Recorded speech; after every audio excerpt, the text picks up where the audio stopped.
All right, Steeler fans, it's time to go behind enemy lines. Week 6, the Pittsburgh Steelers coming off of their bye week, playing the Cleveland Browns at home. The Browns are coming off of their international series game against the Minnesota Vikings in Week 5.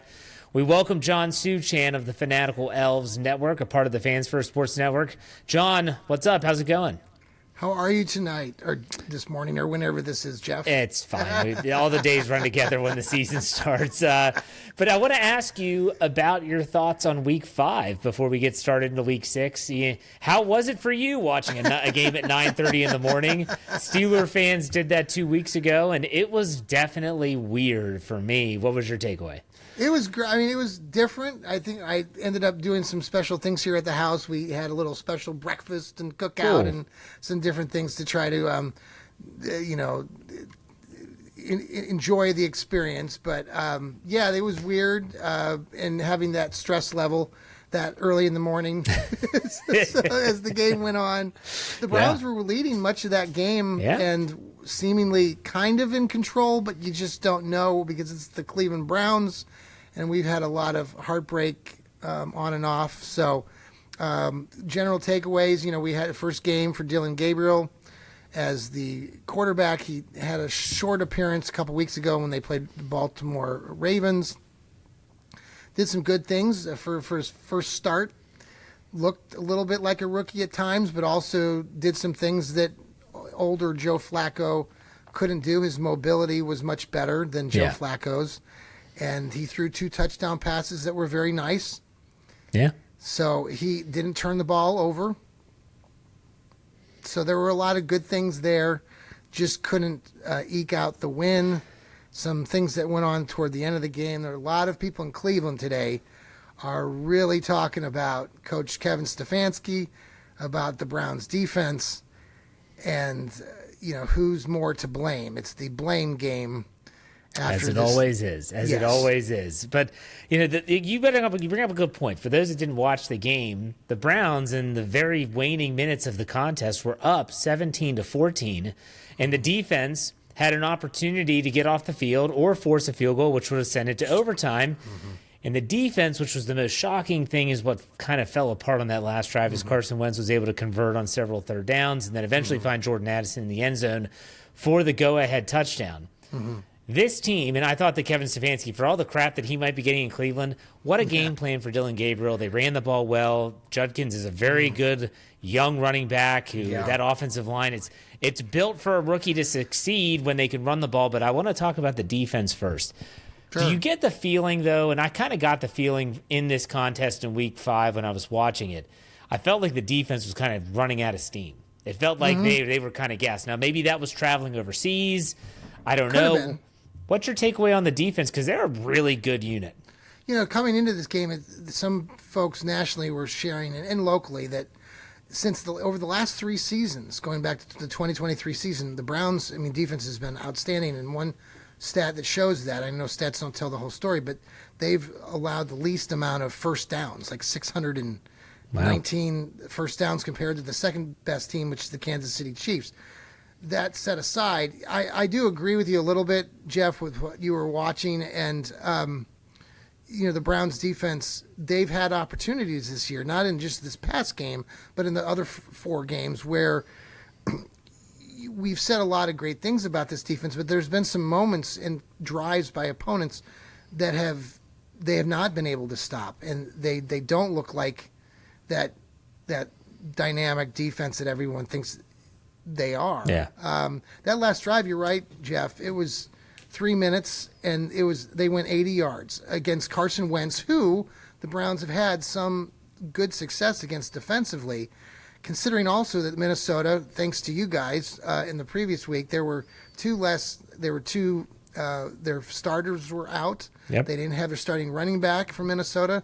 There was Carson Wentz. So props to Carson Wentz and props to the coach of Minnesota. His name is, I'm forgetting at the moment. Kevin O'Connell. Yeah, that's the other conversation part today is just, again, with those who are very upset with Kevin Stefanski, they have been saying how Kevin O'Connell just did a much better job coaching.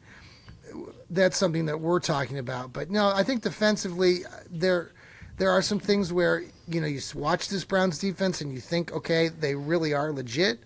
But, for example, Myles Garrett didn't register any sacks or anything, but he was double-teamed quite a bit of the game. But there are just moments where, you just wish that they would step up. And they did get some turnovers.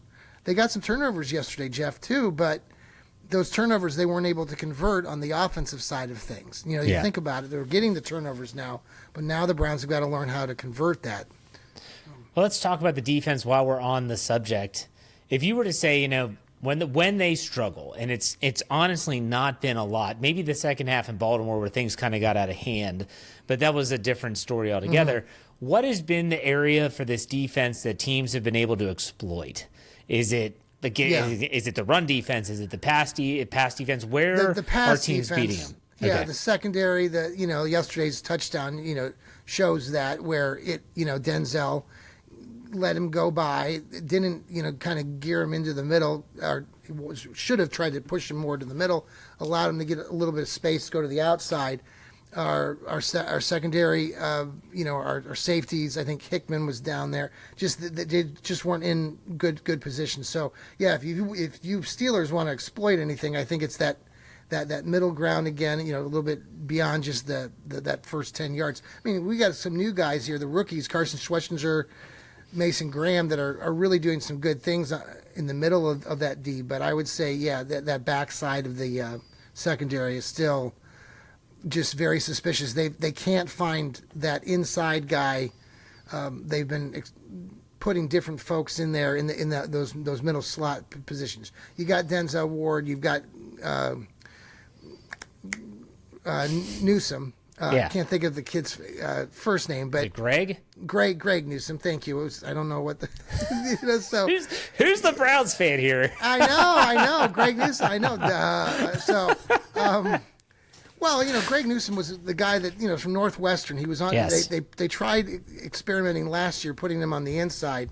The other thing that we've just had some injuries in that part of the team as well. There was the injury at the beginning of at the start of the season, and I'm not going to give you that guy's name because it's slipping my mind too. I'm just the old guy, Jeff. That's okay. That's okay.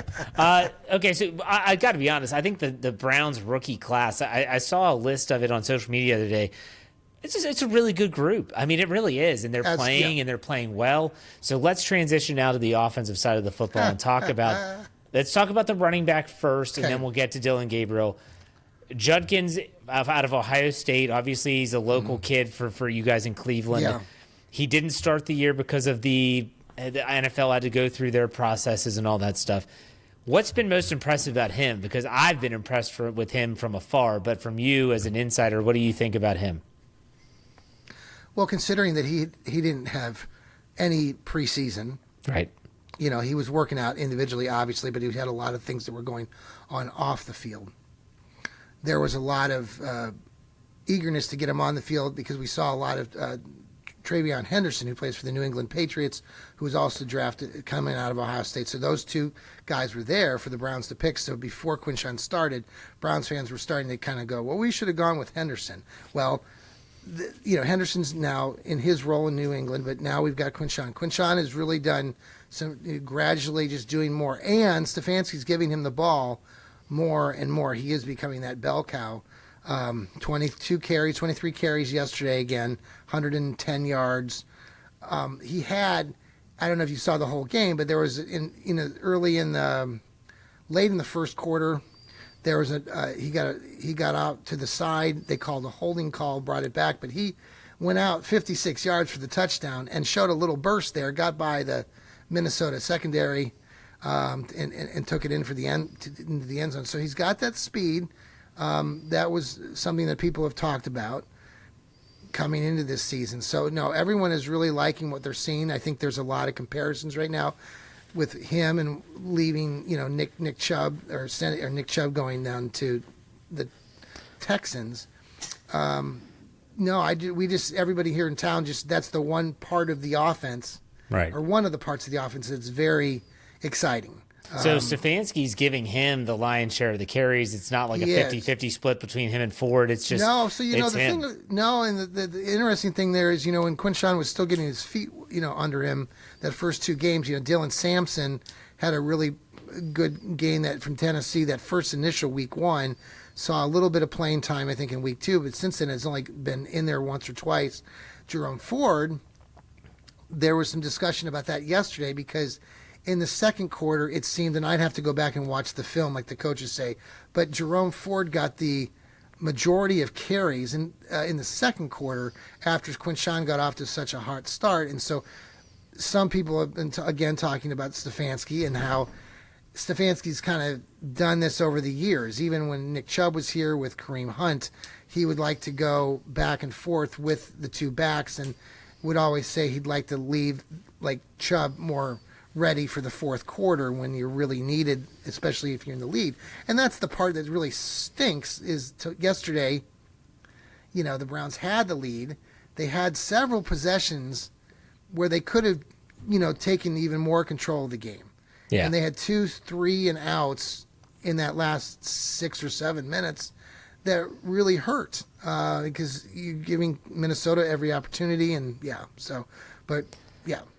Okay, let's talk about Dylan Gabriel. Dylan Gabriel, like you said, he's appeared in 2 games. He's had 1 official start. Yes. And I felt like, as expected, it was a very safe performance from him. Kevin Stefanski did a wonderful job. They ran the ball well. You set up throws off of that. They cut the field in half. You're minimizing his ability to have to scan the field, go from read 1, 2, 3, maybe even 4. You're not making him do that. What did you think about his debut, though? Good. I think I've told you before in your show or previously, I think there's this other part of the Browns fan base right now who, because Dylan Gabriel is starting, Shedeur Sanders was the other quarterback that was taken. So there's constantly this comparison between the two. And I think there's probably more in the fan base that's rooting for Shedeur ultimately. But Dylan Gabriel has a lot of prior experience, the 6 years in college. The Browns and the coaching staff, like Stefanski, have always, have talked about him knowing and learning things quicker. And he definitely, did some good things like you've already mentioned. We didn't see a lot of deep passes by him. It was very conservative, like you were saying, that Kevin Stefanski, his game plan. Can we see Dylan Gabriel, will there be more attempts to go deep? Is that necessary? I don't know. That's kind of like, if Dylan Gabriel, watching that game yesterday, it was like when the Browns scored early in that third quarter, we went up 17-14. You almost felt like they were gonna, take it to the next level. That Dylan Gabriel was catching fire, and that he would, they would get beyond that. The Browns have this point where they can't get beyond a certain number of points scored. That's a lot of people are talking. Browns haven't scored more than 20 points for like 20 games in a row or something. Wow. It is nuts. But Dylan Gabriel right now, good stuff. I'm anxious to see what he does against your team. Going into Pittsburgh, where you guys love going up against rookie quarterbacks that the Browns have had in the past. So we'll see how Dylan takes that. Well, what do you think about this? Because I've thought all along when the schedule came out and you start to look at the rest of the division schedule and as it meshes together, so you're not just looking at the Browns schedule from week 1 to week 18, you're seeing, wow, like the Steelers have a week 5 bye because they played in Ireland. Yes. The Browns have to play in London, and then they have to come back, and they're not granted a home game. They have to travel to Pittsburgh. Sure. I've said it all along, whether Joe Flacco is the quarterback or anyone else, that's going to be a tall test for them, or it's going to be very difficult, in my opinion. Do you agree with that? Yes. Do you think that the travel from London back to Cleveland to get acclimated and then to hit the road and have to go to Pittsburgh is, boy, I feel like the NFL screwed you guys. I'm just going to be honest straight off the bat. I don't think you'll find one fan of the team right now that will tell you that they're expecting the Browns to beat Pittsburgh. You're a very hard place to win games in.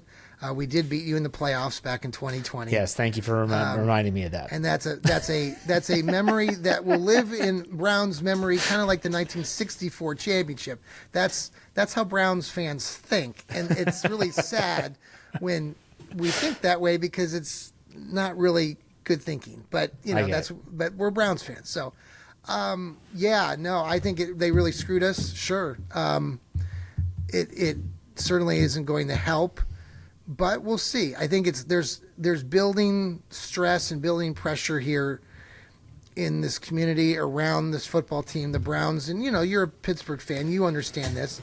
I mean, football, the Steelers are ginormous to your fan base and to that community in the same way the Browns fans are. I mean, it is something that we both share, even though we don't like each other. I like you, John. I have no problem with you.